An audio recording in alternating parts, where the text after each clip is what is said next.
Hello guys! Welcome to my vlog. Magandang umaga sa Saudi Arabia at magandang hapon naman sa Pilipinas. For today's video, ililibot ko kayo sa HDB Resort. Ayan. Nag-vlog talaga ako ng maaga habang tulog ang aking mga amo. Ayan. Ayan, naglalakad na ako sa pathway. Ayan, kung makikita nyo, mayroon sila ditong mga tent. Ayan, may mga tent sila dito. May bayad din yan. Para makapasok ka dyan. Ayan. Ganda, 'di ba? Tapos, meron din sila ditong shower sa labas. Meron din para to sa mga walang cottage. Yan, dito sila magbabanlaw. At meron din silang CR, meron din silang swimming pool, kaso malayo dito. Yan. Yan, ang cute, 'di ba? May tinda-tindahan. Yan. Kung makikita nyo yung mga cottage, ang ganda, 'di ba? Kahit dikit-dikit sila, maganda. Yan. Meron din sila ditong mga cubicle. Yan. Tapos, nakikita nyo naman yung banda doon. Tent yan. Tent din yan. Pinaganda lang ng style. Yan. At tingnan mo nga naman, ang lakas din maka-attract ng ano nila dito. Swing. Meron din silang swing. Ayan yung mga tent nila. Alam nyo ba sa gabi, meron ditong wifi. Pero may bayad. Yan. Meron din silang horseback riding. Ayan.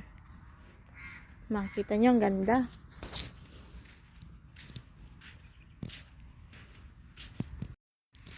Diba ang ganda dito? Kaya punta na kayo dito sa mga taga-Damam dyan. Bumisita na kayo dito sa HDB Resort Spa. Yan. Marami silang ano ngayon. Marami silang dinagdag. Tulad na lang. Ayan. Yan yung tent na para kang nasa ano, Iceland. Yan.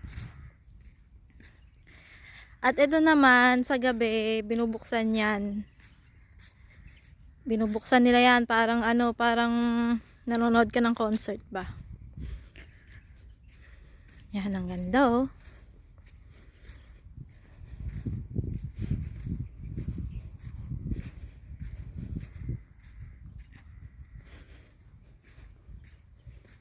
Ayan. Ito yung pangalan ng resort. Resort. Ayan yung name ng resort. HDB Resort and Spa. Yan. Andito naman yung life house. Dito nakapwesto yung lifeguard. Ayan. Wow, ang ganda talaga dito guys. Grabe. Makikita mo talaga yung lawak ng dagat. At in fairness, ang hamog ngayon ah. Mahamog ngayon. Yan, para kang nasa paradise. Yan.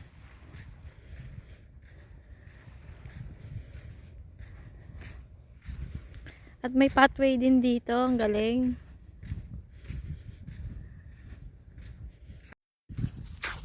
Perfect tong resort na to para sa mga couples, pang family. Pwede rin sa single. Yan. Ganda guys.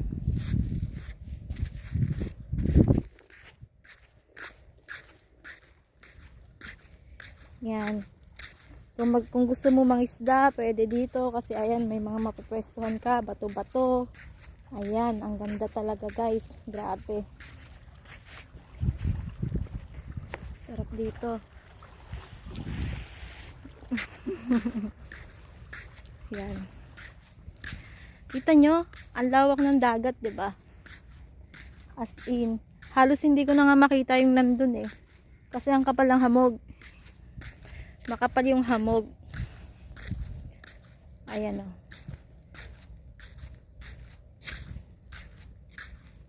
Dati nasa Riyadh ako. Lumipat ako dito sa Dammam. Masasabi kong mas maganda dito sa Dammam kaysa sa Riyadh. Maraming tourist spot. Hindi tulad sa Riyadh, yung ano lang, mall, boulevard, yan. Ganda guys, grabe. Ayan, ang ganda guys. Kaya gora na kayo dito. Pero wag muna ngayon, sa summer na lang. Kasi talagang sobrang lamig ngayon. Yung amo ko kasi mahilig sa dagat yon. Kaya ano, laging nasa resort. Monthly siya pumupunta dito. Yan.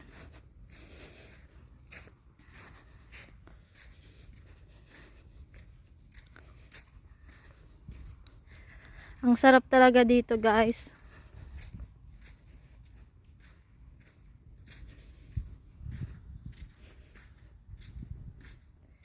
Ayan yung mga tent nila. May bayad din yan, syempre. Tapos dito sa gabi, pwede ka mag ano dito, mag bonfire. Dito sila nagbo-bonfire. Ayan. Dami nilang pakulo, 'di ba guys? Ito naman yung mga cubicle para sa mga bumibisita lang dito. Nagbabayad lang sila ng entrance fee, hindi na sila kumukuha ng cottage. Tapos, nagko-cubicle na lang sila. Pero alam ko may bayad din yan eh. Kasi may bantay eh. Ayan.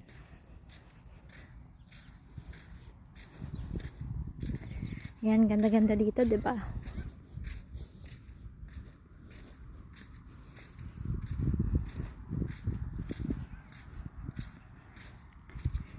Ayan, hindi ko alam kung anong tinitinda nila dyan kasi hindi ko nakitang bukas yan kagabi.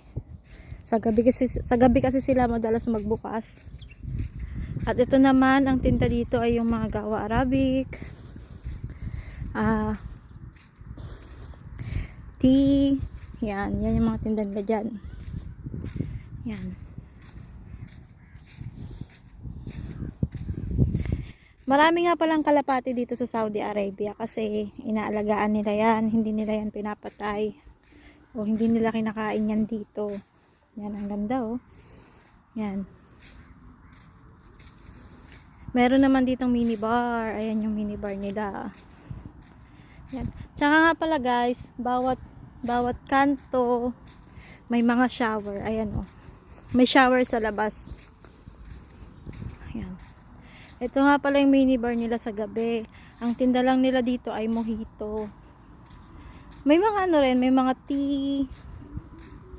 Yan.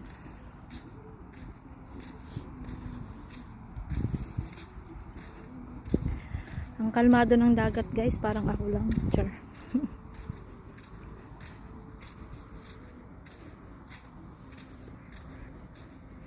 Yan, ang ganda 'di ba?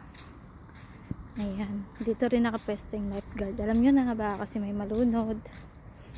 At yun yung boundary nila, kung makikita nyo yung mga bilog-bilog na yun na parang bola. Yun yung boundary kasi banda doon, malapit na. Ay malapit, malalim na doon. Dito mababaw lang yun dyan. Hindi nga lang makalangoy ngayon kasi alam nyo na, sobrang lamig. Kumbaga, display lang. Display lang yung dagat dito. Hanggang sobrang lamig. Ayan. At sa mga gusto namang magpa-tan, yung medyo magpaitim ba, meron din sila ditong pestuhan. Pestuhan talaga. Yan. Ito naman yung restaurant nila na napaka-sosyal. Yung hinihingal ako sa paglalakad. Yan. Sosyal yan. Ang ganda. Pero ang mahal ng bilihin dyan. Naku, bumili ako dyan kahapon. Dala-dala ko ng ATM ng amo ko at pinadala sa akin. Bumili ako dyan. Yan.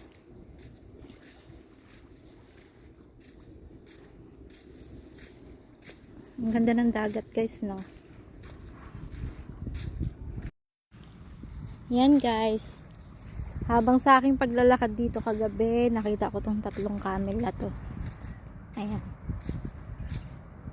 Statwa lang yan ha, hindi yan totoo. Meron din sila dito arkilahan ng mga bike. Yan, may bicycle station sila dito. Merong golf cart, merong scooter, electric scooter. Meron din silang ang tawag dito, electric bike. Basta yun na yun, hindi ko alam tawag dun. Ayan. Yan yung mga bike na pinaparkila nila. Yan. At ito nga pala guys, yung tatlong camel. Siyempre, nasa Saudi tayo.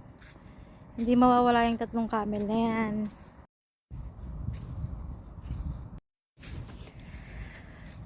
Pag nakikita ko yung dagat, feeling ko napakalayo ko talaga sa Pinas.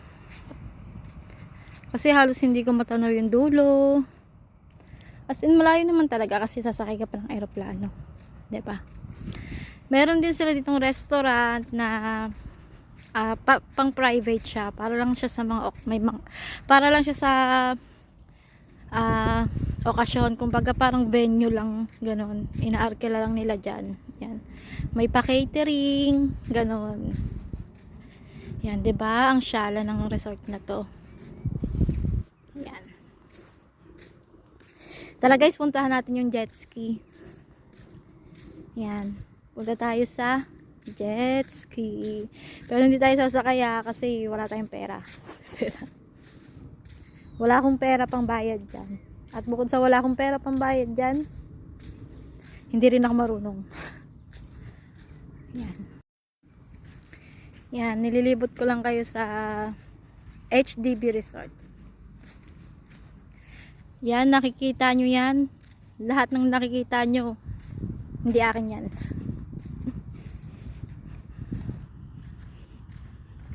Meron din sila ditong net. Pag gusto mo mag beach volleyball or badminton, yan. Pwede yan. Yan. Ayun yung jet ski. Nakikita nyo ba guys? Medyo malayo-layo na yung nalakad ko mula sa cottage namin pero okay lang. Ang tawag nga pala sa Arabic ng cottage is chalet. Chalet. Nabubulol ako, chalet. Yan ang tawag sa Arabic. Yan. Ayan nga pala yung jet ski.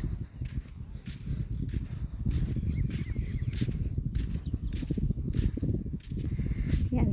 Sinabi na sa akin ng amo ko na pupunta kami sa beach. Kaso, hindi ako nagdala ng damit. Kala ko kasi uuwi rin kami agad.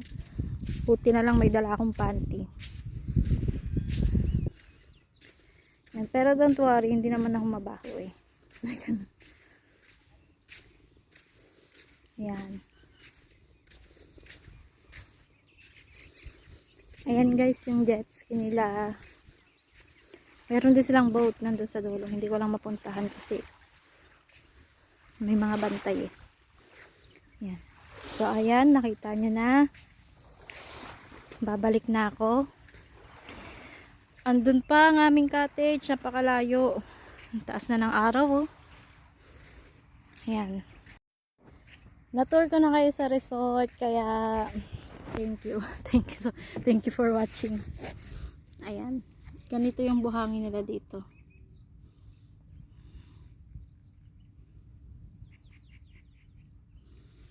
Ayan yung buhangin nila, ganyan.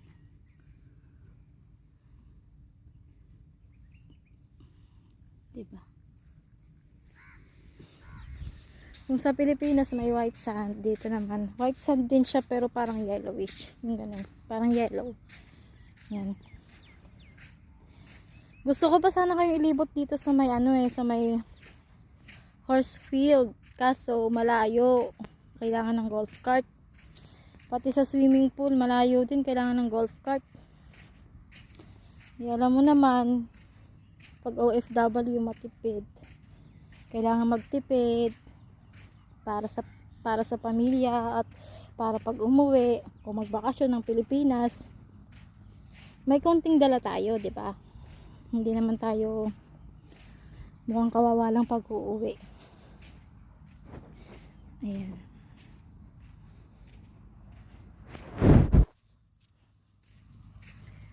Yan, shoutout nga pala sa mga kamag-anak ko sa Pinas. Mabuhay kayo hanggat gusto nyo. Sabay ganunin. Hindi. Namimiss ko na kayong lahat. Yan, tsaka sa boyfriend ko, I love you.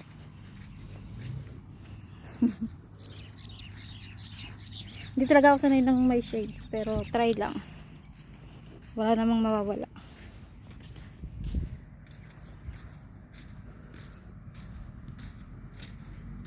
Yan, nakita niyo, ang ganda. Kasing ganda ko ba? Char. Ay, malas ako sa una kong employer, pero masasabi kong swerte ako sa pangalawa. Sa una kong employer, ang sahod ko lang doon is 1,500 Saudi Riyal. Dito naman sa pangalawa kong employer, after 6 months, natapos ko na yung 6 months, tinaasan niya ako ng 200, kaya naging 1,700 Saudi Riyal yung naging sahod ko. Yan. Kaso, ang inday nyo, magastos, bili dito, bili doon. Kaya medyo wala pa tayong ipon. Pero okay lang. Deserve ko naman i-treat yung sarili ko eh.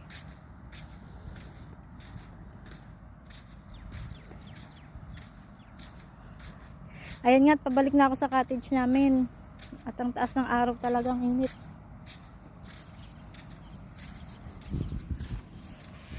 Nakakagali din maghawak ng cellphone. Mahirap talaga pag walang maasahan na taga-video, no? Sariling sikap. Ayan, malapit na ako sa aming cottage.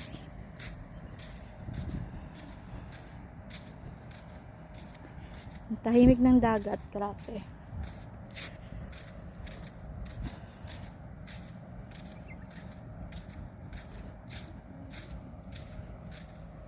Ayan. Hindi ko talaga kaya yung init, ang taas ng araw.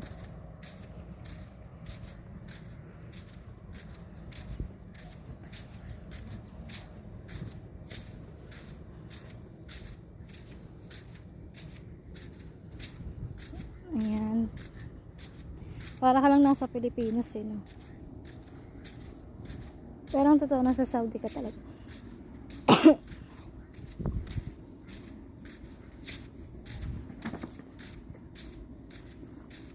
Tinitingnan nga ako ng mga ng mga tao. Baka akala nababaliw na ako. Wapakels. Ano mo naman, nakapaling mukha natin.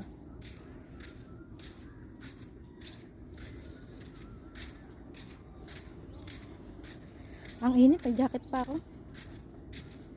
Ang taas ng araw. Ayan nga guys, at pabalik na ako sa aming cottage. O paano, tapos ko na kayong ilibot. Kaya, salamat sa panonood. At huwag kalimutang i-like and subscribe ang aking channel. Babush!